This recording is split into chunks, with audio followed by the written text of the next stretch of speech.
Welcome back to the World Model Podcast. We've painted a vision of AGI built on a foundation of world models, of AIs that learn by dreaming. But this future is being held hostage by a brutal physical constraint, the memory wall. This is the fundamental bottleneck in modern computing, where the processor is starved for data because it can't get it from memory fast enough. To understand why this is catastrophic for world models, we need to look at the difference between the computation required for inference in a model like GPT-4 and planning in a model like Dreamer. Running a trained LLM is largely a sequential feed-forward process. You feed in a prompt and data flows through the neural networks in a relatively predictable path. It's computationally heavy, but it's structured.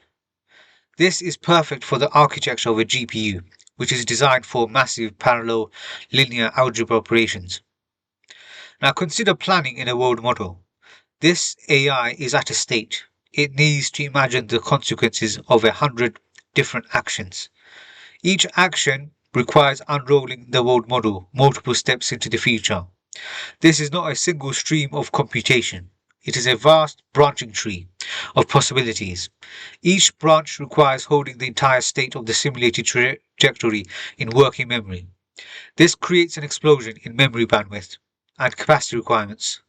The computation becomes irregular and memory bound, which is the worst case scenario for a GPU. This is the memory wall.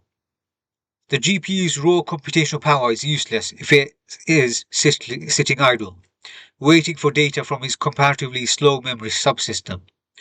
Training world models today is like trying to solve a complex chess problem in your head, but you can only hold one piece and the board layout in your working memory at a time. You spend all your time swapping pieces in and out rather than thinking. This is why there is a multi-billion-dollar race for new chip architectures. The contenders are neuromorphic chips like Intel's Lohi, which are designed to mimic the brain's event-driven, highly efficient and parallel structure. In a neuromorphic chip, memory and processing are co-located, breaking down the memory wall. Computation is sparse and asynchronous, much like the branching speculative process of mental simulation. My controversial take is that Nvidia's dominance in the AI chip market, built on the GPU's supremacy for training LLMs, is fragile and temporary. The GPU is the ideal engine for the last AI paradigm, large-scale pattern recognition, but it is poorly suited for the next paradigm, causal reasoning and simulation. The company that successfully commercializes a neuromorphic or other memory-centric architecture, perhaps from a startup like Rain Neuromorphics or a tech giant like Google with its TPU version 5, will not just beat Nvidia, they will unlock the next AI revolution. The hardware that can efficiently run world models will be the hardware that powers the first true AGIs. The race for the future of AI is not just happening in software labs, it's happening in semiconductor fabrication plants. In our next episode, we will shift our gaze from technology to geopolitics.